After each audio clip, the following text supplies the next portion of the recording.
Good evening, Palace fans from around the world. Welcome to the Red and Blue Review. My name is Jill Holyoake, and tonight I'm joined by a motley crew of panellists to discuss another 4 points from games versus Newcastle and Fulham. Firstly, welcome, Tim. Good evening, Jill. Good evening, everyone. Good evening, mate. And Fergus. Evening, Joe. Evening, everybody. Yeah, excited to talk about. It's been a good week. Yeah. Plenty to talk about. And Paul. Yeah, hi Joe, hi everyone. Yeah, it's got lots to discuss tonight about some good results, good games, good performances. So yeah, it should be good. Yeah, indeed. I mean, if we, a run of 4 unbeaten games, 3 wins and a draw, few, if any, would have given us a chance of recouping 10 points from those 4 games. I mean, when we was talking about how many points we thought we'd get in April, and it definitely wasn't. It definitely wasn't that amount. But yeah, so those 3 wins and a draw have ensured another season in the Premier League for little old Crystal Palace of our crappy stadium. So which will annoy a few people, especially in down the south coast and other parts of South London. But so firstly, let's get some more good stuff out of the way. Tim, you can cover off some very good news within the club. Yeah, as I'm sure you're all aware, the ladies had their last game today. Bit of a damp squid because, to all intents and purposes, they'd already achieved promotion. But I do think we need to talk about it from the point of view of what an amazing achievement it's been. I mean, Laura Kaminski came in last year, appointed from Charlton. This is the first time in 32 years that the Palace ladies have reached the top flight, but they did it in style. I mean, they had the Golden Boot winner, Elise Hughes, but also just a few stats just to talk about it. Clean sheets, 38%. They only failed to score in 10% of the games. The average possession for a game is 57%. Average goals per game, 3.57. Goals for 50. Goals against 20. Amazing. I mean, yeah, today I think they weren't really at it, but they still got another point. But yeah, I think it's an amazing achievement for the ladies, considering as well how many new players, how many loan players, and how they've turned it around. So yeah, I think they deserve all the praise, and I hope the club get behind them properly now and invest in them and actually give them the backing that they deserve. Yeah, absolutely. And what we'll do is we will cover, as with the rest of the clubs involved with our football club. At the end of season show, we will cover off properly about the success of the ladies' side, and hopefully, Tim can use his newfound connections within the club and get us interviews with certain people. I'm sure we can sort something out. So we'll cover that off properly, and like I say, give them the adulation that they so well so richly deserve. Talking about other parts of the club, our under-18s went up to Villa and beat them. And our 21s also went to Middlesbrough and beat them 1-0 and 3-2 respectively. So yeah, it's been a pretty decent weekend from Friday through to yesterday. Amazing, really amazing. If we go back to Wednesday and we'll go back to the 2-0 win over Newcastle, a win that, I mean, to be honest with you, it's been a bit of a bogey side for us, Newcastle. I mean, in a way, we either scrape a result against them, mainly a draw if we can, or we get absolutely smashed. And we've had a few hidings off of them. They had a very strong side. I mean, they were talking about. I've been on a few of their pages, and they said, they've got players out. And I was like, well, we got players out. We got the spine, the goalkeeper out, our first team keeper out, our first choice centre back out, our first choice, centre midfielder out. So yeah, it's not really not really going to take too many excuses off of Newcastle, but yeah, an amazing game. So what we'll do, we'll cover that one off. Third, you're gonna give that a bit of a go, and we'll cover the first half, and then we'll talk about it. Yeah. So I think there was one change from the West Ham game. Elise was benched and Ayew came in. We played our new 3-4-2-1 formation. It was interesting because Mateta had come into the game on top form, scoring 5 and 6, but Isak for Newcastle scored 10 and 11. So you're thinking, right, there's going to be some goals tonight because both the main strikers are on form. But yeah, we kicked off, and first half we were just, I mean, again, it was almost similar to West Ham. I just think Newcastle couldn't get out of their half. It's just great football to watch. Yeah, so I think the first real chance, 12th minute, was a chance from Mateta. So Anderson passed the ball into Mateta, actually, which was Eze. Mateta knocked it out. Eze was on the left, cut in, shot with his right foot, just went wide of the post. Really, really good chance. And then just after that, Walton had a shot, but it was straight down to Bradford's neck. So it was an easy save for him. This was an interesting thing, actually, because Ayew, he tried to catch a keeper out from quite a long distance out, and it was just narrowly wide of the post. Bradford was obviously off his line and struggling a little bit. And Eze tried something very similar later on. But the first 20 minutes was interesting because it was all Palace, and I don't know if anyone noticed, but on the 21st minute, is it Gamaris or Gamiris, their midfielder? He went down right in front of the technical area, and Howe was off his bench, and all the players are around him, and he's given them a right old tactical team talk because they hadn't been in it for the first 20 minutes. So that was interesting. Anyway, he got up, he seemed okay, carried on, and literally a couple of minutes later, like I alluded to earlier, Eze, free kick. He's got a free kick close to the halfway line, and rather than just take a short kick, free kick like we normally would, he's tried to beat the keeper almost from the halfway line. But to no avail. But that seems to be a bit of a theme. Obviously, Glasner's had a word with him, sort of said, "Watch that keeper. His kick's coming off his line, catch him out." So again, interesting tactics. Ayew had a shot which was straight at the keeper. I think the first and the only real chance for Newcastle first half, Isak, he was put through by Ramirez and 1-on-1. But Henderson, was off his line like lightning. Really good block tackle.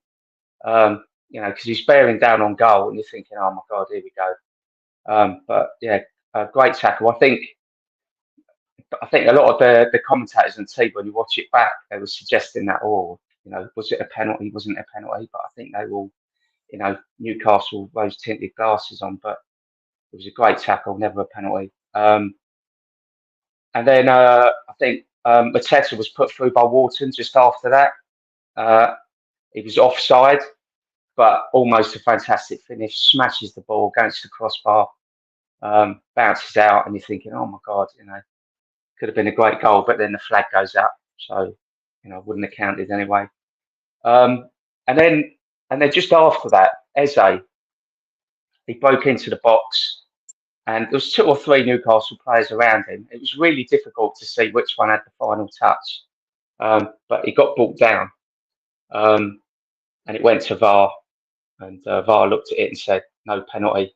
And I think they suggested that Eze had kicked the defender rather than the other way around. So it's probably a fair decision.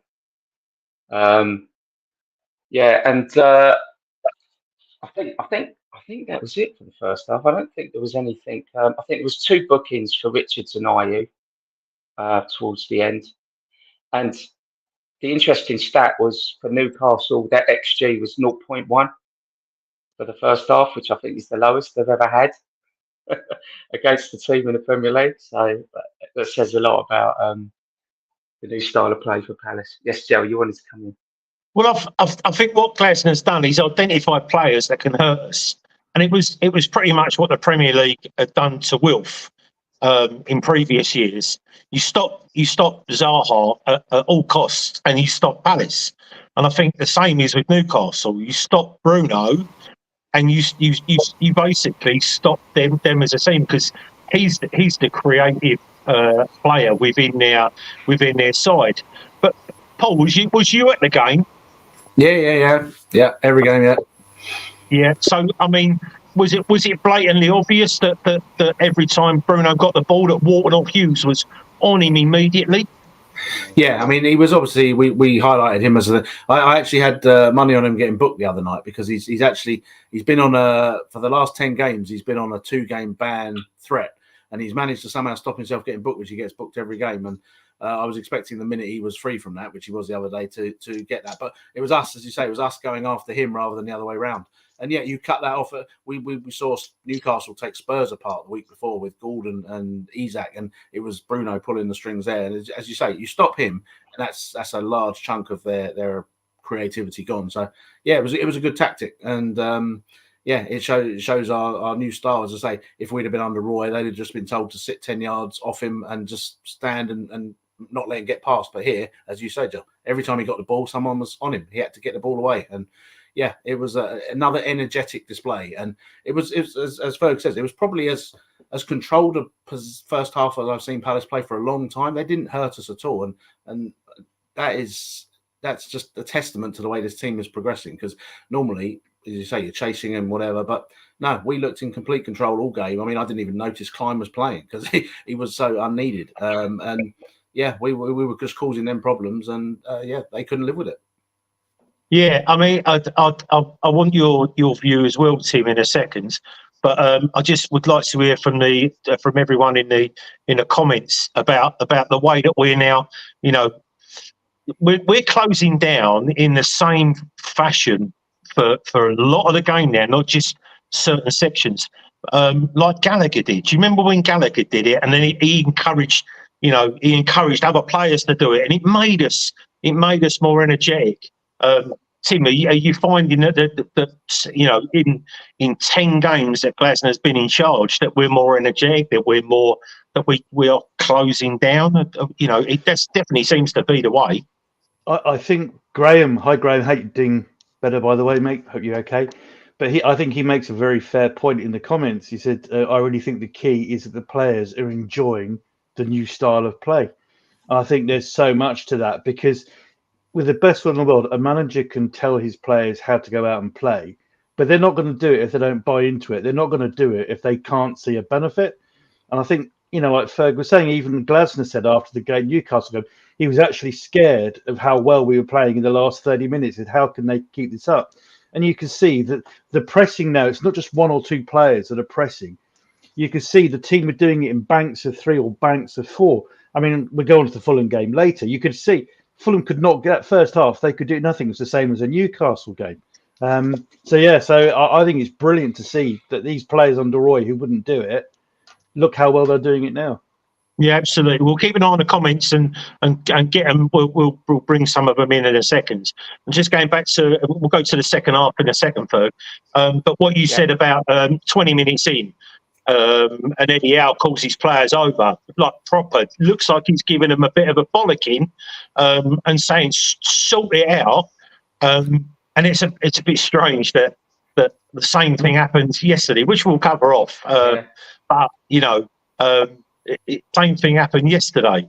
It was it's a bit of a strange thing, and I don't know if any of you remember. Do you remember people sussed out that Southampton did it when they were really under the cosh? They did it a couple of years ago, and they got sussed out. What they did was they went for drinks breaks, and it was literally like a team meeting. But yeah. Anyway, right. Second half, a much improved second half, really, from Newcastle, but the wrong result. So off you go, Ferg. Yeah. So like you said, Joe, I think the first 10 minutes, Newcastle definitely, came out and they were the better side for the first 10 minutes. I think probably that and maybe the last 5 minutes was their purple patch for the game. I don't think in between that they did much. But yeah, first 10 minutes they're obviously getting back into the game, but then we score a sublime goal. I just think, and I know Joe, I know we talked about it like before we came on the show, but Ayew, it's just a fantastic pass. But Anderson picked the ball up on the left on the halfway line, and he's knocked it into Eze, and Eze's put it into Mateta. Mateta, one touch to Ayew. Ayew, one touch back. There was 4 Newcastle defenders, and they've all stood in the line. They had no idea what to do. Mateta's clean through. He just slides it straight into the bottom corner. Fabregas nowhere near it. Absolutely fantastic goal. Yeah, go on, Joe. You're on mute, Joe. You're on mute. You're on mute, Joe. Because you thought, I'm Ayew, wasn't not it? said beforehand. I'm not a massive Ayew lover. So he's just not my favourite player. But by the by, that cushion volley for the 1-2 is the touch of his Palace career for me. Like, where has that been? I know he's scored great goals and stuff like that, but that is having a 60-degree wedge out of lofted grass and chipping it in. From it was such a the ball was fired at him by Mateta for the from Eze, fired into it to Mateta, fired into Ayew. He cushion volleyed it, but Mateta's had the wherewithal to go for the 1-2, and what smashes it in the bottom. Can you like what? Oh, if that was De Bruyne and Haaland, everyone would be saying what the greatest goal of all time. It was just insane. It was perfect touch, perfect anticipation, and took all 4 out. And the other bit I loved about it is if you see a still from before the goal, Eze's celebrating before Mateta's even shot. I mean, that's the confidence in the team at the moment. It's great. I can't believe that, and I'll come to you in a sec, Tim. I can't believe you said that, Paul, because I have told loads. I said to Nick, as that ball to the camera is probably by the corner flag, and it's that view that you get of that play that you see Eze as Ayew is about he hasn't even hit it, but as Ayew's about to cushion that volley through, Eze is standing. Watch it, everyone. He's standing with his arms up. I got goosebumps about that. Tim. Yeah, just speaking on that, I think there's 4 comments that have come through that kind of encapsulate the team at the moment and the difference. Mark Callaghan, first one. Hi, Mark. Munoz presses up the pitch, so high up the pitch, he gives me a nosebleed. If the opponent gets past him, Klein's there to cover. Perfectly sums it up. Mark Whitaker, hi, Mark. Feels like daylight robbery getting Wharton so cheap. What a signing. He has been so creative, perfect vision for that killer pass. Paul Hobden. It's great seeing the defenders taking shots rather than passing back. Shows confidence. And Colin Squires, the last one for now, just absolutely bang on. Anderson being made captain. Look how he's upped his game in the last, since Glasner's been there. All very good comments that I think perfectly sum up where we are at the moment. Yeah, I make you right. So the perfect 1-2 is 1-0. Berg. It's 1-0. So Newcastle, for all their injuries, they make substitutions and they bring on Wilson and Hall. Poor Newcastle, isn't it? And but yeah, didn't really make much difference. I think the next significant thing was Elise coming on for Ayew. And Ayew really didn't look very happy when he was going off. But I like that. I like that about player because, he'd set the goal up and he obviously thought that, he still had a part to play. So, and then I think the next main highlight was the penalty, so the potential penalty for Newcastle, with Longstaff going through and Hughes kind of put his arm across him. Longstaff went down, very soft, but you could argue Hughes. You've seen them given, and it's gone to VAR, and you're just praying, no, please don't. Just quickly, Tim, in the comments, to have a look at all the people in the comments say whether don't rose tinted glasses, right? I'm going to say I said pen, right? Who else said penalty? Paul, do you think it was a penalty? Looks like Paul's frozen. Paul, you there? He has I'll frozen. jump in. Joe, I'll jump in. I thought it was a pen. I thought it was a pen when it happened. No, looking back, no penalty because he took a No, he took not a looking pace. back. At real time, he did. The only thing he didn't do is he didn't grab him. If he'd have grabbed him, it would have been a penalty. But he's known for absolutely just going down too easy. What's the comment saying? Hughes, Dawn Palace. Hughes got on the wrong side. Rob Cranfield went down quicker than a Geordie lass's knickers. I don't quite know what it means by that. Paul McNamara, no penalty. So kind of a bit of a mix, really. Bit of a mix. I must admit, I thought it was a penalty. And to be honest with you, like I say, rose tinted glasses. If that was us, I'd have been screaming penalty. No wonder they were annoyed. They could have gone either way. It could have gone either way. Yeah, but then, anyway, Joe, you said, but that's what VAR's for, because he definitely took a pace before he went down. So VAR did the right thing there, you know? No, I get it. But what I'm saying is if that was City, if that was Haaland, it's a penalty. Yeah. And that's what I'm saying anyway, so getting back to it. Yeah, so it wasn't a penalty. and it wasn't a penalty. We moved on, we're all celebrating. And just as a side note, I've watched a lot of the Newcastle podcasts afterwards, and they were very complimentary of Palace, and they said we deserved the win, but their general consensus, they could not believe that hadn't been given as a penalty, because they're right in line with it. They've seen it. They all thought it was a penalty, but they still don't think they would have won the game even if they'd got it. But there we go. 82 minutes, Eze came off, Schlupp came on, Walton came off, and Riedewald came on. And you're thinking, okay, right. So I always get nervous when Walton goes off now, I'll have to admit, because, he's only a young kid. Surely he can play 90 plus 5 minutes. So I get Glasner's trying to protect the best players, and we're winning the game, but it is only 1-0. 88th minute. So Mateta. So Longstaff again. He loses the ball, and Hughes picks it up and runs forward with it. Passes it out to Schlupp on the left. Schlupp passes it back into Hughes. He cuts it back. Mateta, left foot, bang, through to Bradner's legs, and Palace 2-0 up. And I know we're going to come on to the Fulham game, but another player, Schlupp, he's coming on as a sub, and he's having an instant impact in one way, shape, or another. So all these players just seem to be elevated under Glasner. They're all, he's found a way. He's found, the best points, the strongest points, and he's obviously encouraging them. And they obviously feel that, and it's great anyway. But he was involved in the goal. Fantastic finish by Mateta, 2-0. Game over. I don't know if anyone wants to come in and talk about the goal.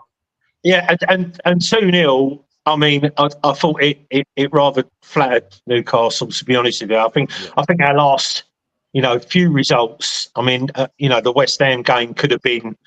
Well, I said to my wife, 32 minutes with 4 up. I said we could win this 7 or 8. They're that bad at the back, and we're that good going forwards.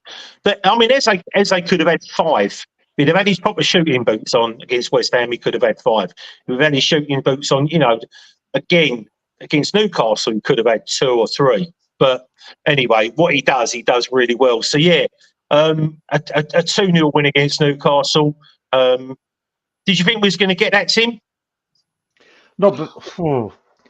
Not so much before the game, because we did so well against Liverpool. West Ham, brilliant. Like you said, Newcastle's a bit of a bogey team, and I was hoping for a draw. I thought a draw, I'll be pleased with that. But it's not even the results; it's the way we're playing at the moment. That's what I find the most pleasing. Yeah, no, I get it.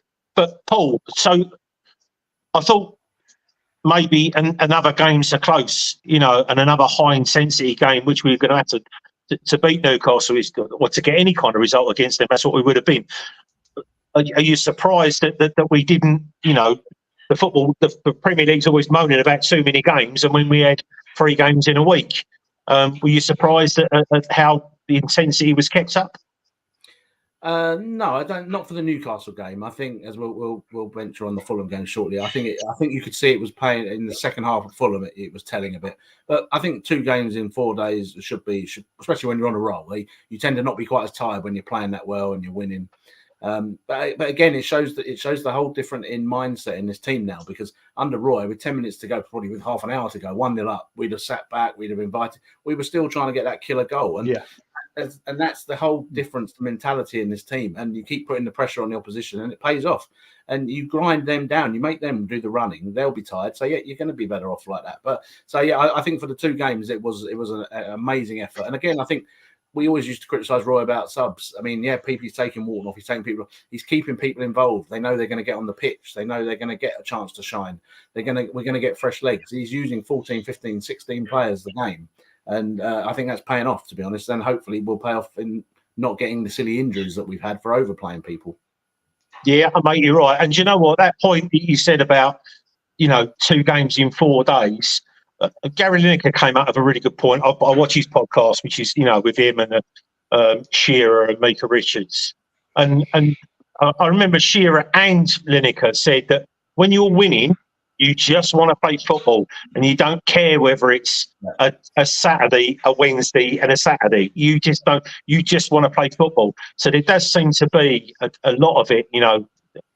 Our worst enemies sometimes of when we're on, in the past we've been on a little bit of a roll, and then an international break has come along, and then we've been crap after it, or we've lost players, but yeah, it does seem to have helped us playing so many games. Anyway, so talking about games, yesterday, Fulham. Are these the match stats for Newcastle? Yeah.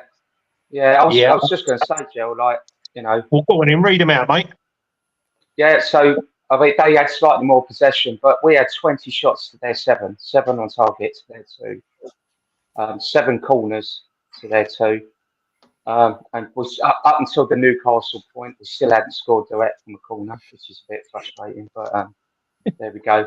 More fouls for Newcastle. There's one stat I just want to say, and I got this off Match of the Day, and I do apologise to everyone. I did actually watch it for the first time in I don't know how long, but they come up with a good stat for a change. They said that Mateta, so under Vieira, 45 games, 6 goals. Under Roy, 35 games, 5 goals. Under Glasner, 9 games, 8 goals. I mean, that is a transformation. It's unbelievable, isn't it? And if we can do that for all of our players, we are in a good place. Really we'll talk about the Glasner effects after we've covered off another relatively decent performance yesterday at grounds where we either win or we draw. We don't get hammered that much by Fulham, even though they're a very good side with a lot of good individuals. But yeah, yesterday, many of you were on a boat trip to Craven Cottage, which I'd seen the videos and that. A lot of merriness was had. So, Paul, if you can cover off the Fulham game, please, mate. Yeah, so we got a lot to talk about after this anyway, so we'll rattle through this game a bit. But yeah, started off as before. We looked at the team. Glasner had said in the press conference that Eze was a doubt, and that Elise, because he'd not played the other day, was good to go. So it was not unexpected that that was the lineup. So basically, Elise in for Eze. Obviously, Ayew kept his spot. I did read today, apparently they were very close to actually starting him, but they figured actually we've got 9 days after this, there's no point. So he's obviously not badly hurt, and he'll obviously be back for Man United, hopefully. But yeah, so the team we were expecting, the team has been doing so well. Started the game in much the same fashion, carrying on from the Newcastle game. The ball was all up the other end. Fulham couldn't get the ball out of their half, to be honest, and we were playing it around nicely, in control again, and nice controlled football. Simple one-touch passing, and when they did get the ball off us, we went and got it back straight away, and they couldn't live with us again. And really, it's our own fault that we went in goalless at half time. We had three, 4 really good chances. The first one again, Walton, who's proving to be more of a ball player as well as a tackler and everything. He's got everything a bit, and he played a lovely through ball to Elise, and really the whole away end thought goal, because the way Elise is playing and finishing a moment, you don't expect him to miss. And as they said, it was on his weaker foot how weak his weakest foot is, I'm not so sure, but he should have scored, but yeah, put it wide, and you sort of think, yeah, well, okay, next one, put it in. Carried on, more chances. There was a great ball on the right. Mateta volleyed it over when he could have done a bit better.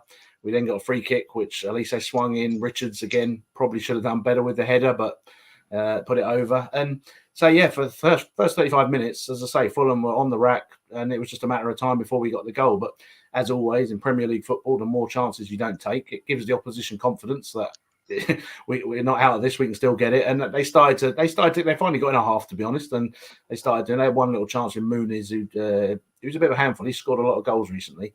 He went over the top and he tried to poke it past Henderson, who covered his post. I mean, it would have been an awful goal to concede. So it was a basic save and he did it. And then they had a header from the corner or something. But yeah, we went in half time, and yeah, we were all thinking, well, the game should be gone. And there were people saying talking to Fulham fans, and they were saying they couldn't believe they were still in it because Fulham still has that end where there's no segregation. So people were mixing out there and talking, and yeah, they felt quite fortunate to be out there. So when they came out, they'd obviously had a rocket from Marco Silva. They came out with a bit of renewed energy, and as I said earlier, I think that was the sixth half in 6 days, and you could tell it was a bit more even. There was just a little drop off in the intensity and the pace, and yeah, they then got a well worked goal. They'll say it was a bit hit and miss from our side of it. The marking at the end of it wasn't great, giving the ball away for them to cross. It's one of those frustrating goals, but yeah, they must have thought that they've got us on the rat, and yeah, they started playing forward a bit more. But Glasner recognised there was a slight drop of intensity again. As we said, he made some changes, and as we said, players that we were bringing on that when Hodgson brought them on or when they played before just had no impact at all. That they came in and they changed. People like Edouard, he came on and our attack instantly pepped up a bit. He had a good shot, it was a good save, nearly scored, was causing a bit of hassle. A Hamada came on, ran at them. Obviously Schlupp came on, and yeah, we started to get a little bit of a grip again. But obviously time was running down, and then obviously with 4 minutes to go, Jeff Schlupp decided to put some rocket propellers on his boots. It's one of the hardest shots I think I've ever seen, and yeah, it got to him at the edge of the box, and we were expecting the ball to be in the back of the stand, but he hit it, and as I say, the thump was something to behold, and then it just crashed into the net, and everyone just went mad. And as he said, I think on Match of the Day last night, it's the best goal he's ever scored. And really, as you say, it was poetry in motion. But footballers can't hit a ball that hard deliberately, otherwise they would do it every time. It was just the technique, the bounce was perfect, the timing was perfect, everything about that was just perfect. So the ball just arrowed in, and it was no more than we deserved. It would have been a travesty really if we hadn't got a point out of that game, and to get it with a goal like that was well, it was great. I mean, sparked a bit of a conversation with some of my chats on the stuff. To me, that's probably our goal of the season. I think Elise at Luton was probably up there for me to this point, but I think that's probably just pipped it for me. But yeah, so Ferg, I know you were there. I mean, what did you think when it blasted into the net? Well, I was like you. I thought it was going up into the stands. I was looking behind me to see where it was going to land, and then all of a sudden it started to see the back of the net moving. You just think, oh my God, what a finish! And there was, I think it was Katie that was stood in front of me, and literally 30 seconds before I said to her, look, don't worry, it's going to be 1-1. We're going to score. We're going to score. And she went, oh, and I went, Edouard, and I went, no, it'll be Schlupp. And 30 seconds later, I couldn't believe it. It's in the back of the net. I was, fantastic. I must admit, when he came on, I did think to myself, he's actually scored at that end for us before. And I thought, hopefully, that was a moment. But yeah, I would never have backed him to do that. I'm sorry, but no. But I've had some severe hassle today because Wendy came on the boat trip and to Fulham away, and she needed a pee towards the end of the game. She said, look, I've got to go to the loo. I'll go out. I'll meet you outside on like 87 minutes. She did that. So she went and she missed the goal. So she didn't actually even see the goal. That, I mean, I'm glad we got the point that we massively deserved. I got metal detecting with a Fulham fan who is, for a team that doesn't win anything and doesn't, they're just Fulham. The family club Fulham. He really gives it. And my nephew, honestly, I don't even. His mum supports Man United, and my nephew didn't want to support Man United, and he supports Fulham. And he goes. I went a couple of years ago with him to the away, but I mean, that's for me. I mean, there's a few of us that are around my age and that. You'll remember a goal at Selhurst Park, scored by a guy called Tony Yeboah for Leeds United against Wimbledon. Yeah. And that's the hardest shot I've ever seen. It's scored. I'd say Schlups was up there yesterday. That goalkeeper probably could have been standing a metre away from that, and I don't think he'd have saved it. I don't know if anyone's put a clock on it. They should do, because any time a Big Six club scores a bit of a belter, they go, "Oh, that shot was 72 miles an hour." But that was in the 70s, 100%. And we was never going to save that keeper in a million years.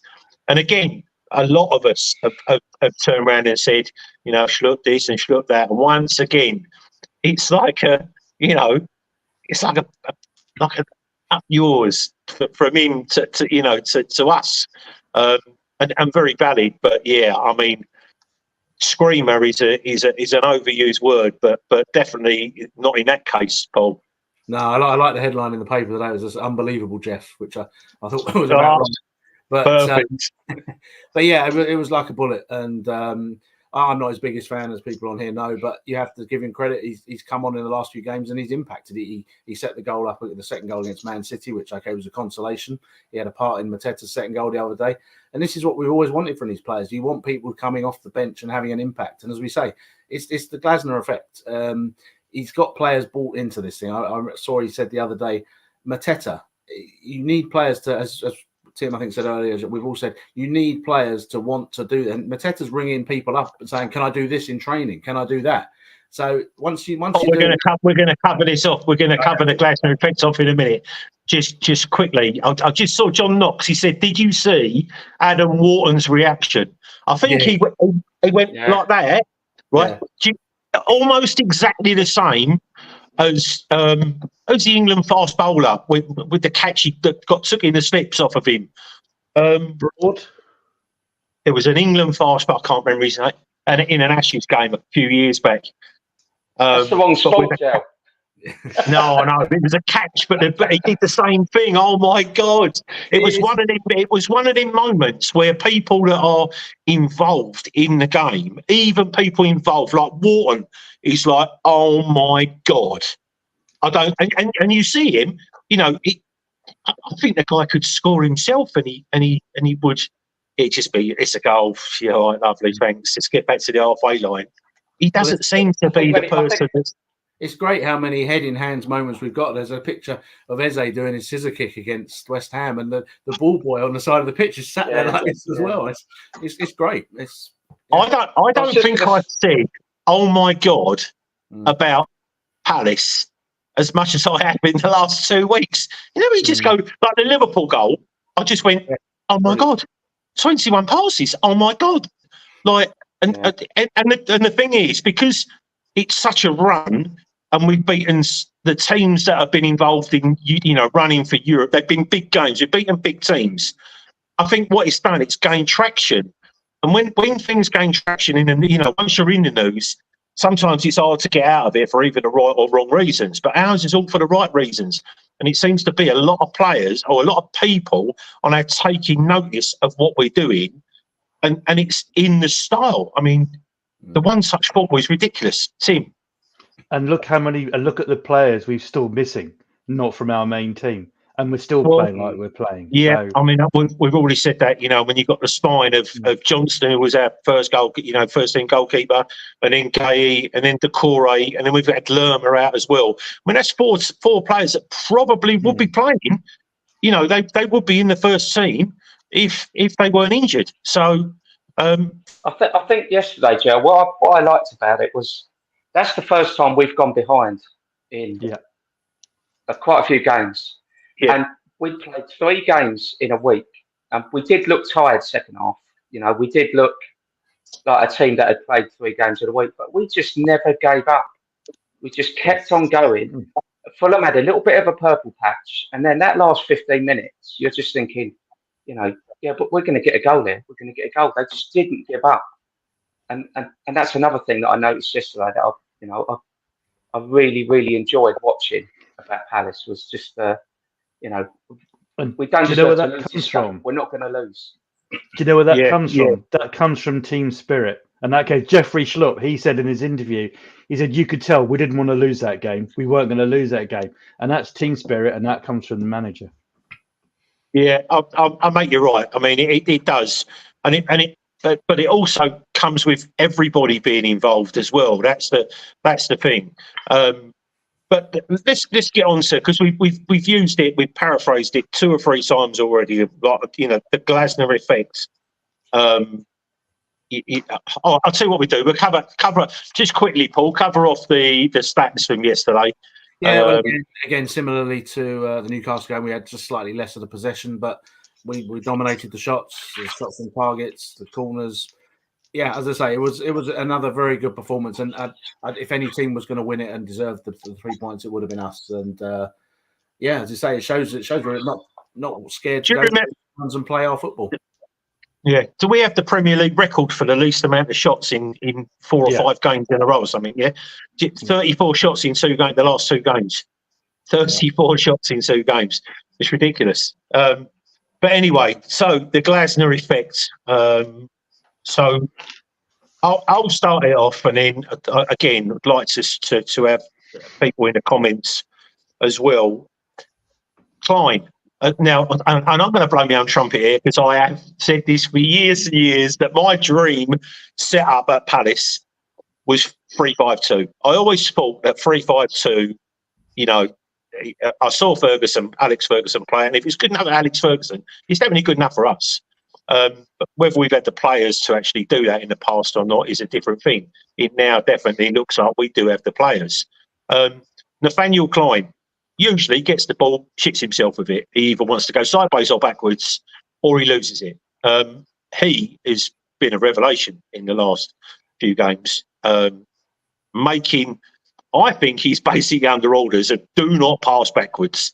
Don't care what you do with it, just don't go backwards.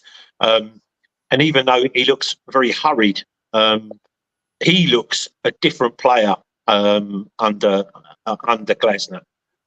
So I'm really, really happy to see that he is settled in that space of a back 3 that actually looks comfortable. Paul, tell me about Chris Richards. Chris, again, we bought him for a lot of money. He didn't really get a chance under Vieira, all this, but again, he was always in.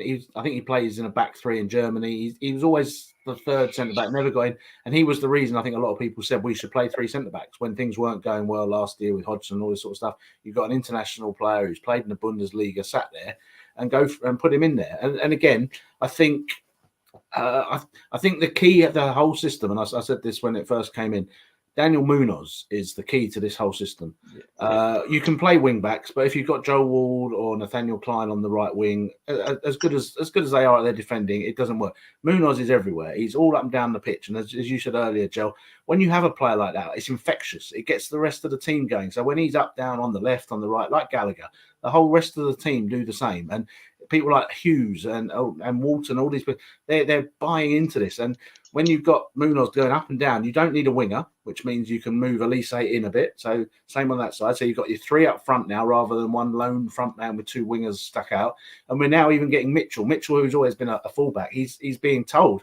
You could see Glasner the other day at Fulham. He was telling Mitchell up, and play it up as a winger. And the system is what is working in that respect, and it's allowing different parts of the pitch that function so much better.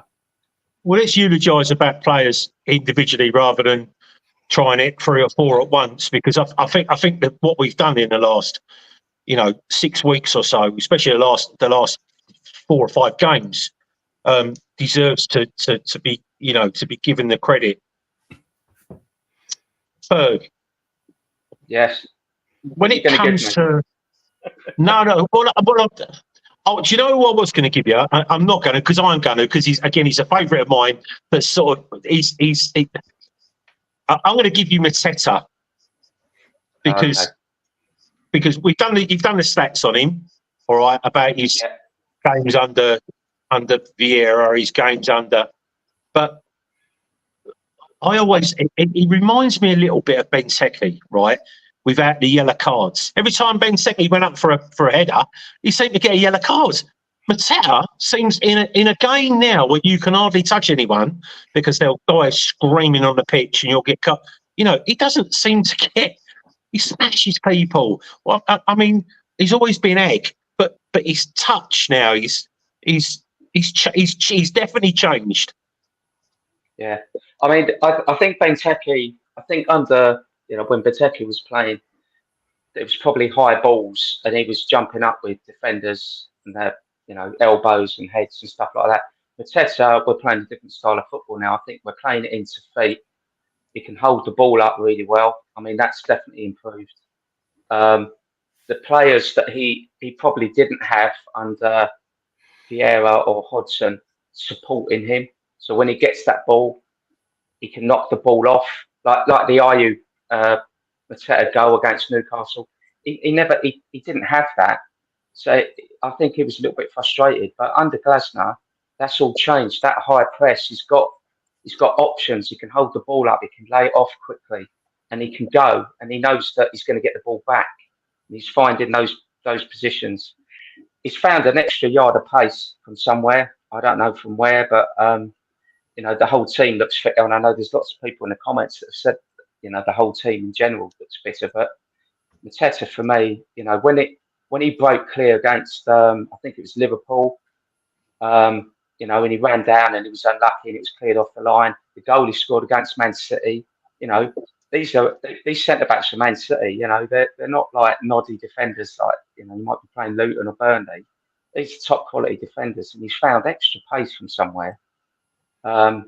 It's just the transformation from Mateta under Glasner has just been unreal, and long may it continue.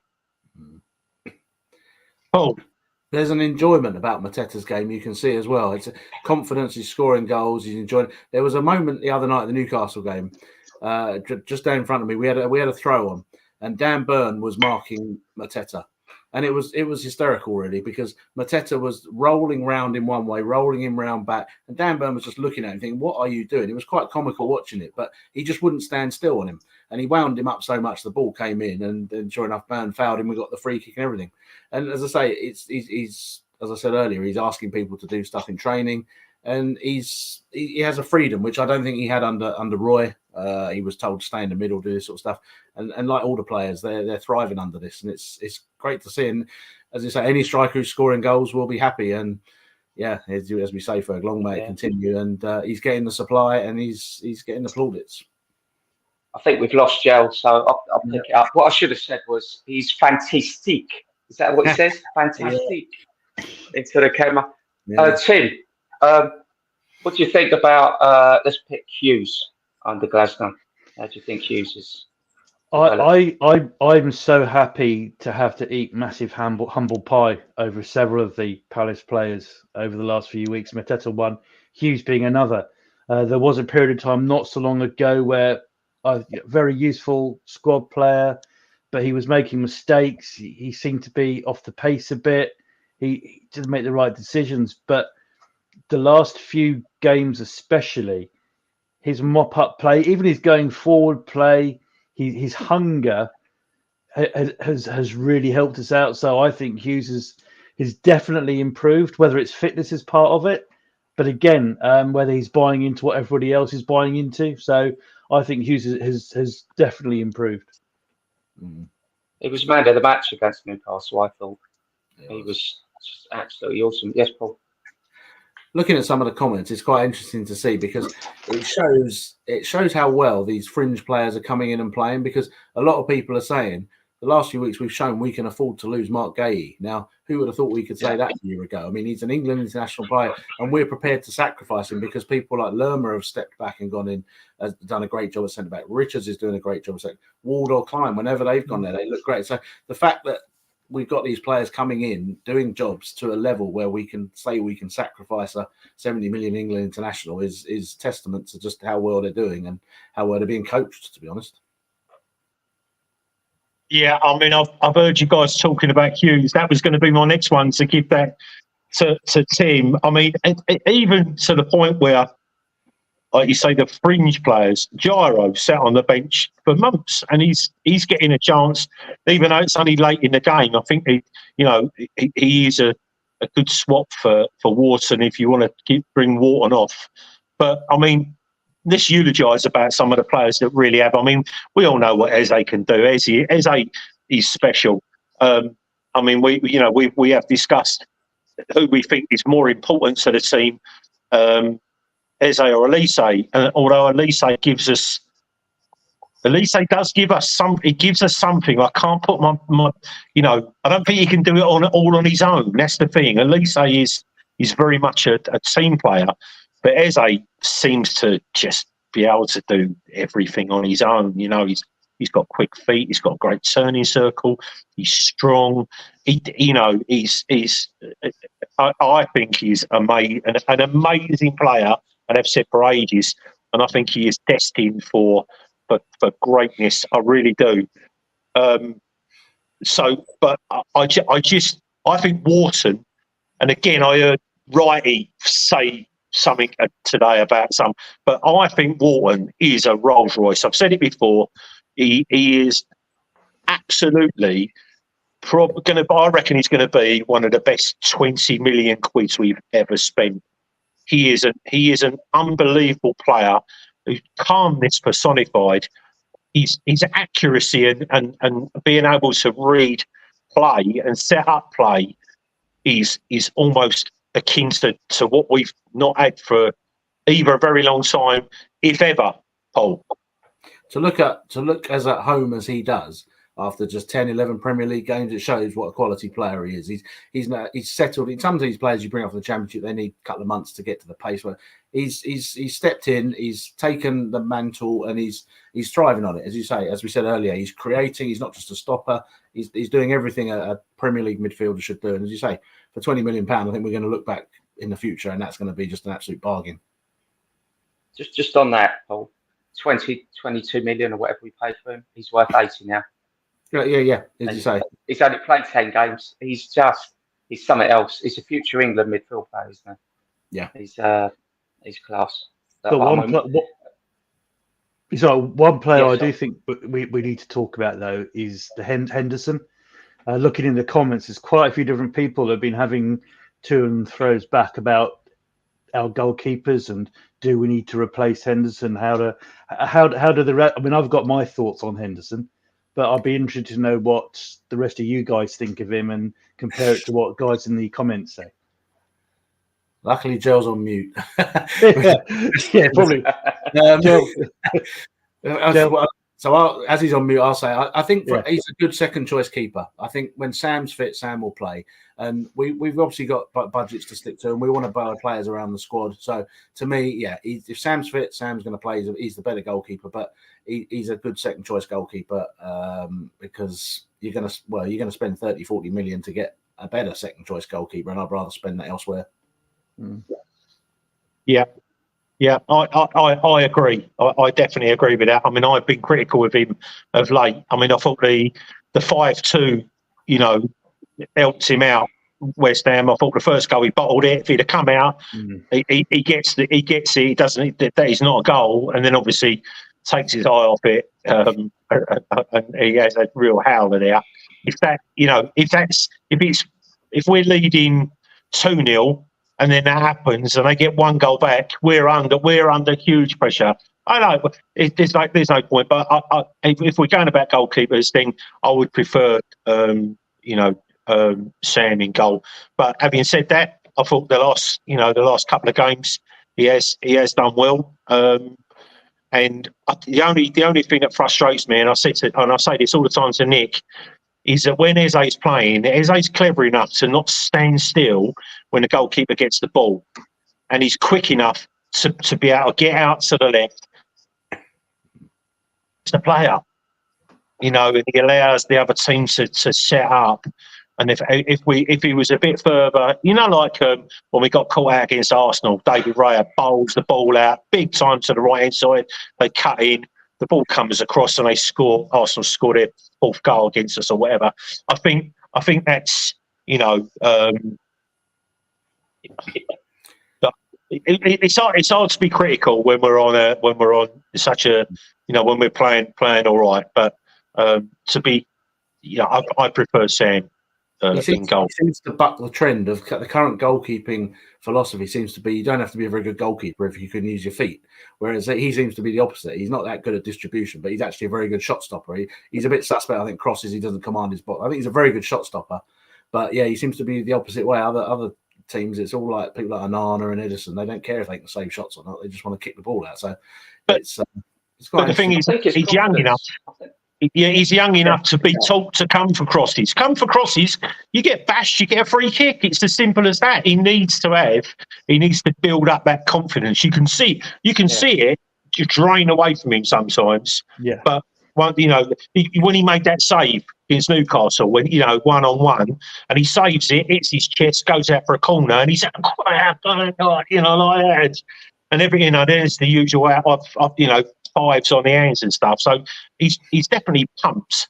But yeah, no, I mean, it is what it is at the moment. But again, we have no choice on certain positions.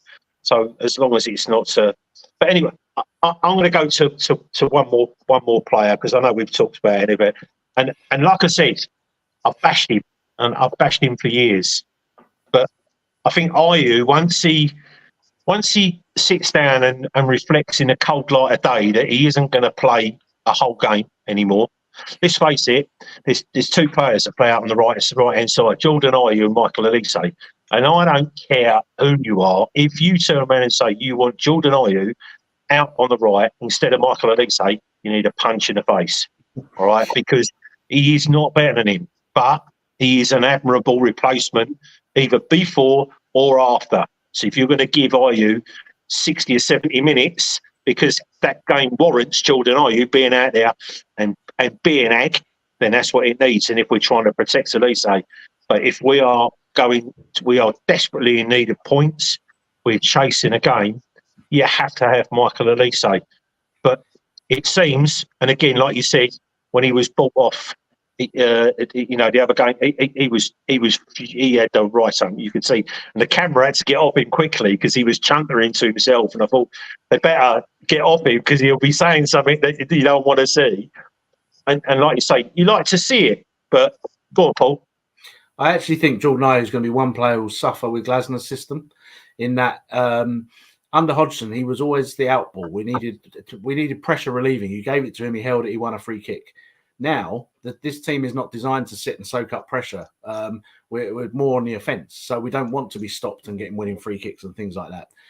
So that could be a bit of an undoing for him, unfortunately. But as you say, if he's going to adjust his game a bit and do what he did the other day and start creating first-time balls and things like that, he'll be fine. But yeah, as you say, for a few years now, he should be a squad player, and he's hopefully be a good impact person on the bench to come on, because obviously, as you say, Eze and Elise should have those positions tied up. You absolutely right. He's quite a good goalkeeper, Joe. Hey? I've heard he's quite a good goalkeeper. But what I'm saying is credit where credit's due. Like I said, the deftest of touches was. I could believe that it was him. And what if he's had that in his locker? What? I don't know why we've not seen it before. Maybe it's a confidence thing. Maybe he's thriving under this this 3-4-3 or whatever. The press seem to think we're playing 3-4-3 or we're playing 3-5. Whatever we're playing, it seems to be working for him. But I think what will help him is to know that. A bit like Cabaye. I thought Cabaye near the end of his, as he got older, he was a really good 65-minute player. And if you've got the desired effect of him, the 65 good minutes of him, generally we were all right, So I think that's what he needs to do. If he accepts that, I think he'll, and also.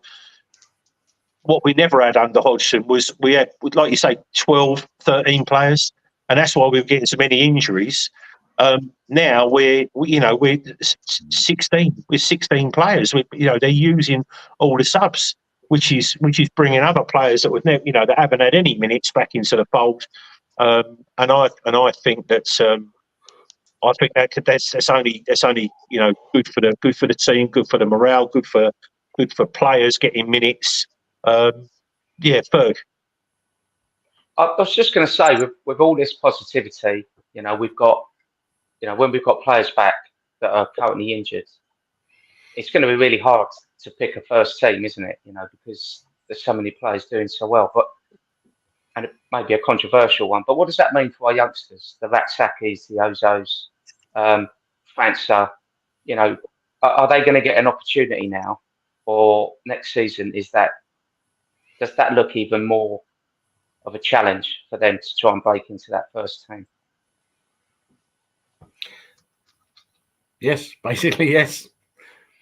But if they're good enough, they'll thrive on that challenge and they'll rise to that challenge and they'll force their way into the team. At the moment, who do we think will break through? I think Ozo. I think Ozo breaks through. But then saying that, Ozo's more in the centre. And does he get? I mean, more's the point. If the core rate, because of his injury, season-long injury, he doesn't get sold at the end of the year. Liverpool call on their interest in him. I mean, that then is Hughes, Decore, and Wharton. I mean, at the moment, does Decore get in? He doesn't get in front of Wharton for me. Does he get in front of Hughes like he used to? Yes. What about Lerma? Yeah. Where does Lerma come in? Who does he? Who does he? I mean, I know he's a first team player. Say Gay doesn't go. What happens then? If Gay doesn't go, right? Because we want too much money for him, and he decides that he's going to take a pay rise with us and stay with us, and then Richards goes out to right back. Do we go to a back four and keep Klein? Or do we go to a 3 with 3 centre-backs? Or does Richards go back to being cover for Anderson and Gay again? I mean, what a massively brilliant problem to have. We haven't had that for ages. Yeah. Glasner's, it's a headache for him, but it's a nice headache, isn't it? Could be Klein and Ward's last seasons for us. In which case you've got Richards, Gay and Anderson as a back 3 if Gay doesn't go. That there's possible solution to that. I don't think we get rid of Ward and Klein. We get rid of either or. We can't get rid of both. Otherwise we'd be getting rid of two right backs. And we need, no matter how old they are, we need experienced cover in every position. And that's what we don't have. I mean, the kid that we got, that came in and did nothing, Nathan Ferguson. I mean, it doesn't look like he's going to break through. Otherwise, he would have been. I mean, he's nowhere near it, is he? But yeah, just want to couple of the comments, Joe. Just Joan Wells has put. Glasner says Raksaki's not ready yet, so he's not seen something, but he has been out injured for quite a while. We got Paul Holden's mentioned Luke Planche. That's another one that we bought that had potential, but seems to have died off. Colin Squire says Ozo, biggest problem, no pace. Yeah, and then other people mentioning the players that are coming back, like Decore and Lerma. Yeah, so it's going to be all right. Well, I mean, we'll close out with for the first time in a long time as we're coming to the end of another season. It seems to be, a really good problem to have. So we've got 3 games left. The 6th of May, Monday night, Man United at home, 8 p.m. kickoff. Then the following Saturday, we've got Wolves away, 3 p.m. The last 3 p.m. kickoff for us this season, and a Saturday game. And then lastly, we've got Villa at home, Sunday, 4 p.m. So just quickly, let me indulge myself. My son-in-law is a Man United fan. His family are Man United fans. Had season tickets and everything for his dad got ill, and so yeah, they're proper Man United fans. And my granddaughter's just coming up to 5, and I got a couple of tickets the other day. Paid a lot of money for them, for the Man United game, and I said, take little Violet with you. So go and watch Palace, because he does go and watch Palace games as well, my son-in-law. And he said, I am so fucked off with Man United, I don't want to go. And I was like, well, I bought you these tickets to take your daughter to my granddaughter to her first ever game, Man United Palace. And he went, well, why don't you take her? No, I didn't even have the bottle to ask, because it's not really Ben, my son-in-law, is going to say no, it's my daughter. But I used to take my daughter to Palace. So that's my granddaughter's first game is Man United. So I'm going to sit at the back for the first little bit and see if it doesn't scare the pants off her. The noise, because it's not far from the HF and everything. And if she likes it, or she doesn't like it, then we'll go down and sit with Nick at the front. But yeah, so that's me indulging myself a little bit. 3 games left. Man United at home, Wolves away, Villa at home. I'm going to say we get 4 points out of that. Because I think Villa are a very, very good side. I think we beat Man United. I think we draw Wolves. What say you, Tim? And what say everyone else in the comments that you can read out in a second after the other two? Tim, you can read them out in a minute, but what do you say? God damn it, I'm going to go 6 points. You lunatic. Yes. Oh, I'm actually going 7. I'm on the positive train. I think we'll beat Man United. I don't think they're any great shakes. I think we'll win at Wolves. I don't think they're any great shakes. And I think we'll get at least a point at Villa, simply on the basis I think Villa will already have 4th wrapped up that day. okay, Ferg. So I'm going to go with Dan Garlick. I'm going to go with Leon Songs. Tony Quinn. I'm going to go 7 points. I can't see us losing to the end of the season, honestly. I think we'll beat Man United. And finish above the scum. And I think we'll draw with Villa. And we'll finish above Brighton. Yes. And that will be a great season. That would be a glorious way to finish. That if we could have won yesterday, because they got royally dumped today. Did you see Dunk getting twisted left, right, and centre today? I only saw the goals, but it was joyous, absolutely joyous.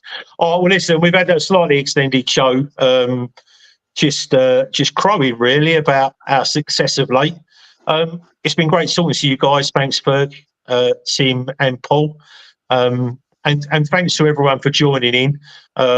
Nick will return very soon when he's not driving buses. So yeah, it's like I say, we'll sort a show out at the end of the season to eulogise about the success of another season going forwards into the Premier League, about the amazing success of the ladies and the continued success of our youth teams and players coming through. So from myself and the panel, everyone else behind the scenes at the Red and Blue Review, thank you very much, and we'll see you all soon. Thank you. Yeah. Good night, everyone. Take care. Up the Palace. As their captain, Amy Everett receives the Medal of a Champion around her neck, it's time for her to receive the trophy that she and her teammates have worked so hard for. The 2023-24 champions of the Barclays Women's Championship are Crystal Palace.